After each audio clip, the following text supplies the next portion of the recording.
What's up, folks? It's your boy Locke, and I just finished a tempo run this morning, fasted, and I was flying. Despite having no food, I felt amazing. So I'm really excited to share my journey for the upcoming High Rocks, which is happening in August, and it will be my second one. The first one I did with a client, so that was more of a chill one, and it was really easy, and I didn't even train for it. But this time, I'm really looking to try and get a really good time with her. So I'm looking forward to sharing that with y'all.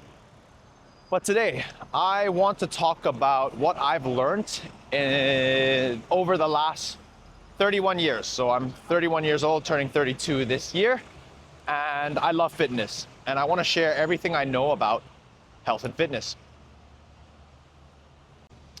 And I'm going to try and sum up the most important things you need to do right now in order to maximize your health and fitness. Number one, you've got to get your sleep down. It's funny I'm talking about this now, and everyone knows this, but there's plenty of research to show that when you sleep enough, that improves your recovery, improves your cognitive health, it improves everything. And here's the thing, I think studies have also shown that a large percentage of the world population are underslept, or undersleeping, not sleeping enough. And here's the thing, well, a lot of you might go, okay, true, I'm not sleeping enough. But for those of you who also say, well, I'm getting 7 hours of sleep, I'm okay. Yeah, it's not just that. So, a funny story, but over the last 6-7 years, I've actually been sleeping enough hours, sometimes averaging 7.5, 8, maybe even 9 hours on weeks. But I still felt like crap. And here's why. It's simple. It's irregularity. Your body loves having a regular sleep schedule. When you don't sleep and wake up at the same time, doesn't matter whether or not you're sleeping enough hours, you are changing your circadian rhythm. You are changing how your body produces hormones, melatonin, growth hormone, all these things. When you sleep regularly, I'm not a sleep expert, so I can't explain it very well, but that keeps everything in sync. And I couldn't tell you the last time I had a proper sleep schedule. It might have genuinely been primary school.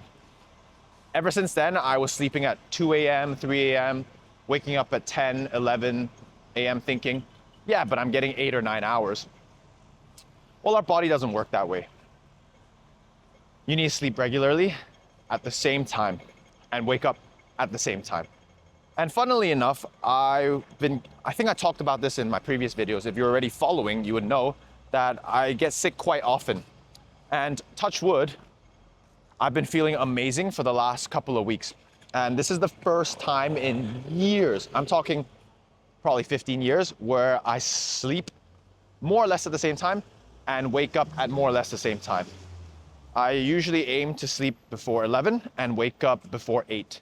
And usually I hover at around 11 o'clock sleep time and about a 7:30 wake time. And Jesus, I've never woken up feeling fresh.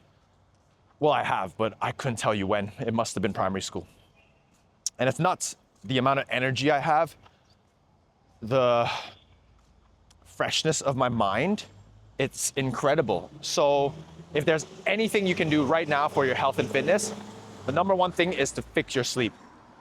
And here's the thing, I'm only talking about the physical, health, the physical benefits, but there's plenty of research to show that those who are chronically sleep deprived actually live less.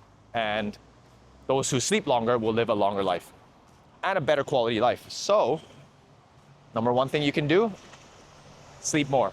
And it's free. There's no reason for you to come up with other reasons why. Now, obviously, people will go, yeah, but you're a single man, you don't have a kid, you don't have this. Yes, but I've also met people who have these things and they still manage to get enough sleep. So you need to prioritize that. You need to deprioritize other things like scrolling on Instagram, scrolling on Reddit,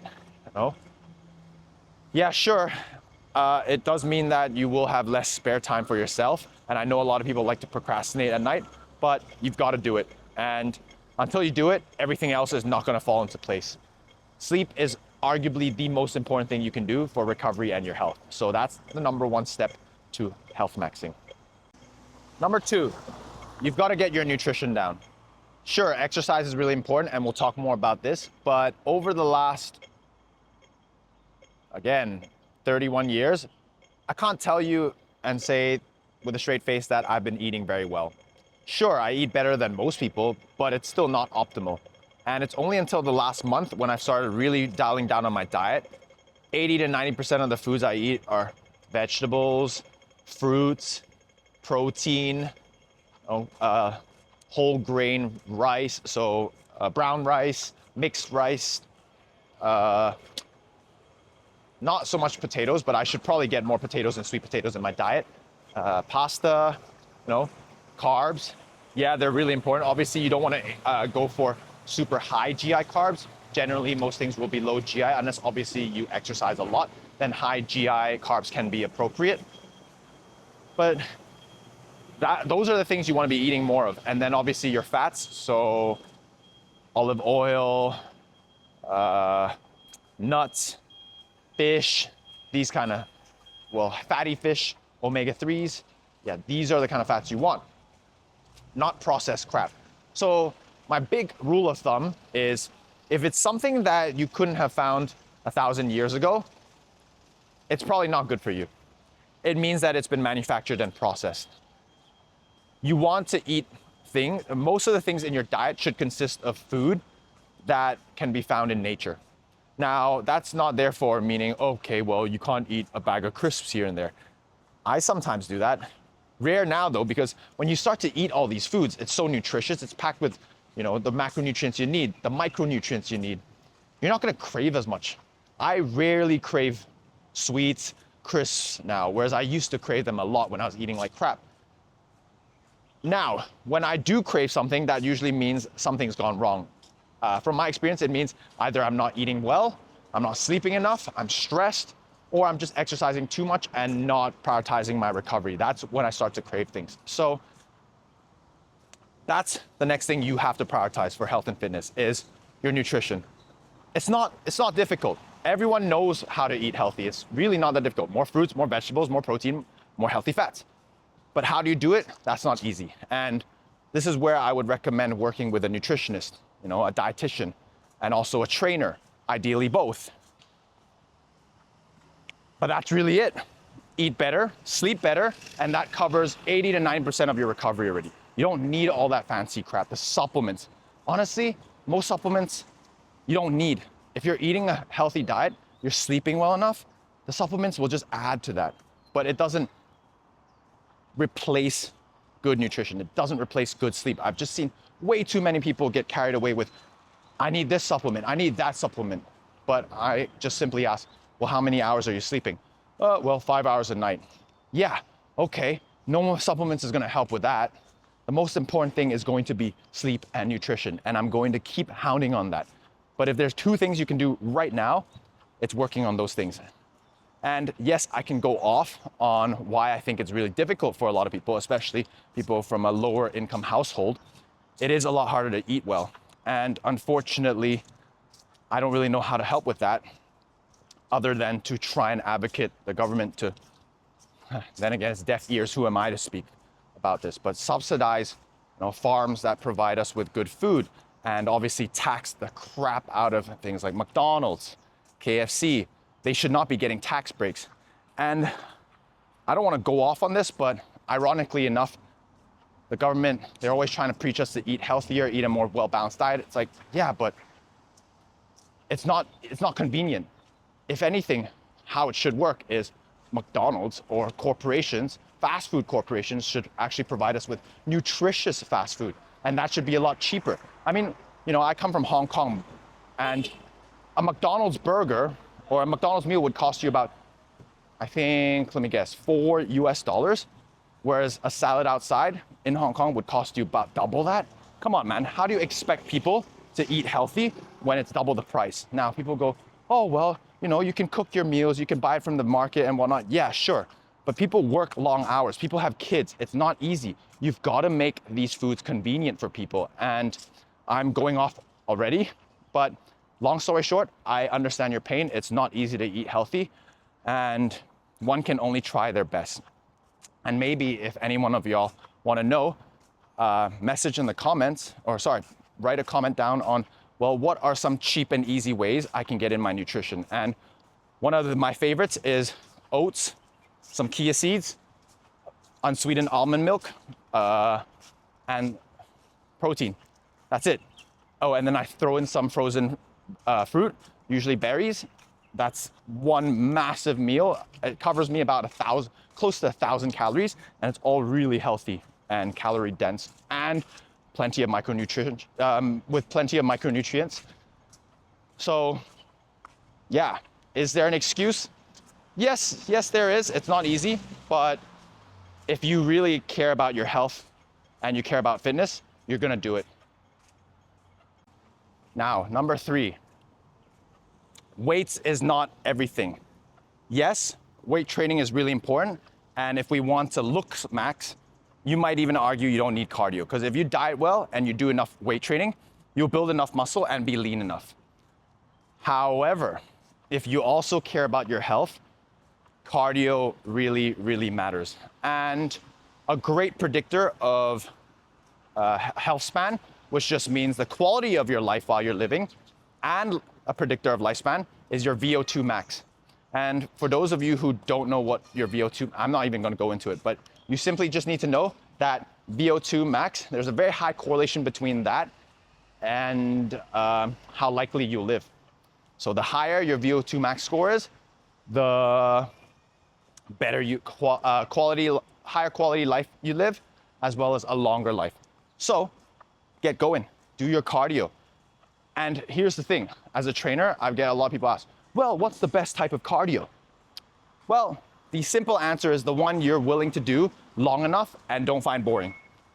And even if you hate all forms of cardio, well, then pick the one that's least boring, the least painful. It can be cycling, swimming, basketball, football, whatever. Something that makes you want to go out socially. Pickleball, high rocks. So many options nowadays, and you can try them all. Obviously, accessibility and price is going to be a big one. So that's why I think running is one of the best things you can do. On top of that, there's so much research to show that running really increases what they call BDNF, a brain-derived neurotrophic factor. Again, I'm not going to go into that as well, but all you need to know is that it increases the amount of brain cells your brain creates. And that's great. You know, that's really good for cognitive outcomes in the future, i.e. preventing dementia, just memory loss, etc. So grab a pair of running shoes, go running. I mean, I'm a big fan of running now. I used to hate it, but you like basketball? Grab a pair of basketball and play with your friends. There's so many options, but you should be getting in, at the bare minimum, 150 minutes of moderate intensity cardio per week. That's not little, and that's just the bare minimum. Obviously, if you want to increase your VO2 max score, some of your cardio needs to be high intensity. And right now, for your reference, my VO2 max score is 60, which is pretty good, pretty high. And I'd like to keep it that way. So I think, unfortunately, my dreams of being an IFBB pro, not that I'd ever get there, is ever going to happen, but that's okay. We don't have to be massive, you know, just look athletic and be healthy. So yeah, weights is not everything, but it does matter for a lot of people, especially women and aging women. So if you're someone who's a female who's 40 something years old, you're hitting perimenopause or menopause, muscle loss as well as bone mineral density loss can really drop, and your health can really deteriorate because of that. So if you're a female at the age of 40 plus, get going now. Get to the gym, find a trainer if you don't know what you're doing, and go. If you're a guy, same applies, but it's probably not as important because we, luckily enough, as men, aren't as prone to muscle wasting as well as bone mineral density loss. There's so many more things I can talk about, but I'm gonna make one more point before I head off for dinner. And when it comes to health and fitness, simplicity is generally better. A lot of people strive for optimal, And I get people asking me, well, what's the best exercise in the gym for me to build my back and whatnot? It's like, okay, we can talk about that, but let me see, how many times are you training a week? And they go, well, 2 times a week. I'm like, yeah, don't think about what's gonna be optimal for your back. Sure, it's still a great question to ask and I can help you with that, but what's gonna be more important is just getting into the gym. If you're only getting into the gym twice a week for weights, for health, it's still acceptable, but ideally that should be 3 or 4 times a week. Don't worry about optimal, worry about consistency. That's the other thing. If you sometimes go to the gym 2 or 3 times a week, and then suddenly you're on holiday for 2 weeks, you stop going to the gym, you eat like crap, you sleep like crap, yeah, well, doesn't matter how optimal your training is, you're not gonna progress that much. Whereas the one who goes to the gym for 11 months out of the 12, and yeah, sure, they get like a month breaks here and there in total, so 30 days of resting. Well, I shouldn't say 30 days specifically, but you get my point, is you're weight training most of the year, if not all of the year.